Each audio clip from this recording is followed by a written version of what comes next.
সম্মানী সুধী এ পর্যায়ে বক্তব্য নিয়ে আসবেন বাংলাদেশ হিন্দু বৌদ্ধ খ্রিস্টান ঐক্য পরিষদের প্রেসিডিয়াম সদস্য আমাদের সকলের শ্রদ্ধাভাজন কাজল দেবনাথ দা।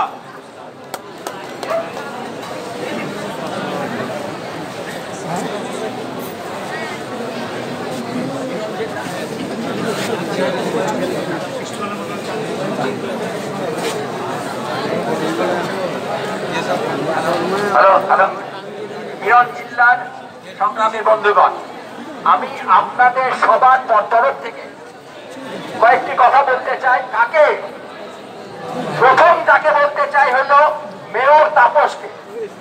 পরিষ্কার কথা, তোমার আগে নামের আগে লিখছো ব্যারিস্টার তাপস। ব্যারিস্টার তাপস যদি হও তাহলে প্রধান বিচারপতির নির্দেশ অমান্য করে তোমার লেলিয়ে দেওয়া আহ্বান কি করে মন দিয়ে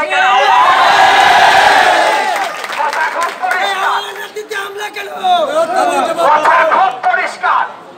মেয়র তাপস ব্যারিস্টার তাপস হয়, ব্যারিস্টার ছুড়ে আগে লেখাও গুন্ডা তাপস। আর যদি ব্যারিস্টার তাপস হতে চাও, শেখ মুনির ছেলে হতে চাও, বঙ্গবন্ধুর ভাইনার নাতি হতে চাও, তাহলে পরিষ্কার বলতে চাই, বঙ্গবন্ধুর নাম রাখতে চাইলে, শেখ পরিবার নাম রাখতে চাইলে, ব্যারিস্টার নাম রাখতে চাইলে আইনের শাসনকে মানতে হবে। আগে লেখবা ব্যারিস্টার, করবা গুন্ডামি। প্রধান হাইকোর্টটা ছাড়লাম, আজকে প্রধান বিচারপতি তোমার গুন্ডামি।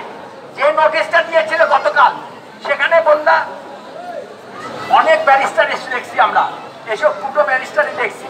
প্রথমে বললা 6 জন মুসলমান এবং 60 জন হিন্দু। সাম্প্রদায়িক কথাটা কিন্তু সেটার মধ্যে প্রথমে ঢোকাইলো।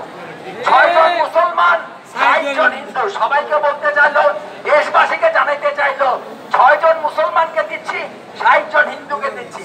তাপস, ওকালতি জানো, ব্যারিস্টারি জানো, কুটো চাল জানো, তোমার এই বুদ্ধি শুদ্ধি দিয়ে হবে না। একের পায়ের থেকে মাথা মতো পিটানো হবে। তোমার অবস্থা যদি ঠিক না হয়, তোমার অবস্থা কিন্তু বেনজিরের মতো হবে। টাকা পয়সা কি আছে তার হিসাব কিন্তু দিতে পারবা না, বেনজিরও পারে, তুমিও পারবা না। কথা একটাই, আমি প্রথমে যেটা বলবো, আমি প্রথম কথাটা বলবো, তাপস আপনাকে আবারও বিনয়ের সাথে বলছি, বারবার বলছি, হাইকোর্টের নির্দেশ আগামী 2 দিন পর্যন্ত স্থিতাবস্থায় আছে। সেখানে কি করে গতকালের এই সার্কুলারটা আসলো? এই সার্কুলার তোমার সই ছাড়া কিন্তু হতে পারে না, তোমার অনুমতি ছাড়া এটা হতে পারে না। সেখানে কি বললা 6 জন 60 জন, শেষে বললা উচ্ছেদ অভিযান করবো। উচ্ছেদ অভিযান তুমি করতে পারো না, সেটা সাথে ব্যারিস্টারি। সেই জন্য বলছি এটা গেল। আর আওয়াল, কাউন্সিলর আওয়ালকে বলি, ব্যারিস্টার আওয়াল নাকি গুন্ডা আওয়াল? গুন্ডা আওয়াল না ব্যারিস্টার আওয়াল? হাজি আওয়াল না পাজি আওয়াল? কথা সাবধান হয়ে যান। আমরা পরিষ্কার কথা বলতেছি, মাননীয় প্রধান বিচারপতি, আমরা কিন্তু পরিষ্কার বলছি, আগামীকাল কিন্তু এই কথাটাই বলা হবে। মাননীয় প্রধানমন্ত্রী, প্রধান বিচারপতির নির্দেশকে অমান্য করে, আবারও বলছি, মাননীয় প্রধান বিচারপতির নির্দেশকে অমান্য করে আজকে এখানে হামলা চালিয়েছে মেয়র তাপসের গুন্ডা বাহিনীর নেতা আর ওসি সাহেব এবং ডিসি সাহেব। আপনাদের কাছে বিনয়ের সাথে বলছি, এখানে পুলিশ প্রশাসন দেওয়ার কথা, আমরা এসে দেখলাম একজনও পুলিশ নাই।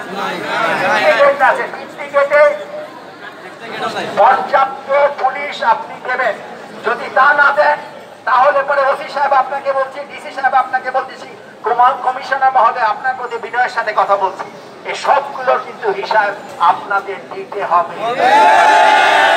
আমি আর কিছু বলবো না, ওসি সাহেবের কাছে বলবো অনুগ্রহ করে আপনি পুলিশ রাখেন, অনুগ্রহ করে দেখেন